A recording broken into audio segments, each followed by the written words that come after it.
ఇప్పుడు శ్రీరాముల వారికి ఉత్సవాలేంటి, కళ్యాణమేంటి, ఇప్పుడెందుకు అభిషేకం చేస్తున్నారు అనుకుంటున్నారా? అయితే ఈ వీడియో చూసేయండి. Hi guys, welcome back to my channel. My name is Geetha. ఈ టెంపుల్ వచ్చేసి మా విలేజ్లో రామాలయం అండి.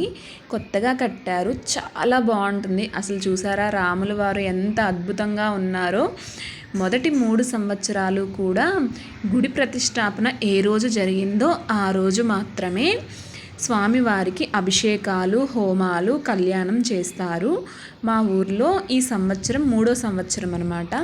అందుకనేసి ఈ ఉత్సవాలు అయితే ఏర్పాటు చేశారు. ఇంకా లాస్ట్ సంవత్సరము, మొదటి సంవత్సరం అయితే ఇంకా ఎంత గ్రాండ్గా చేస్తారంటే అందరు ఆడపిల్లలను పిలిచేసి చీరలు పెట్టేసి చేస్తారు. 2వ సంవత్సరం కూడా అలాగే చేస్తారు. ఇంక ఇది లాస్ట్ సంవత్సరం అనేసి చాలా బాగా చేశారు. మొదటి రోజు అభిషేకాలు, 2వ రోజు హోమాలు, 3వ రోజు కళ్యాణము. వీళ్ళు వచ్చేసి అన్నయ్య వాళ్ళు మా ఊరి పంతులు గారి కొడుకు కోడలన్నమాట. వీళ్ళ చేతే చేయించారు ఈ సంవత్సరము. ఇంకా ఈ విధంగా అయితే ఉత్సవాలు పూర్తయ్యాక అందరూ ఇలాగా ఊరేగింపుగా వెళ్తున్నారు.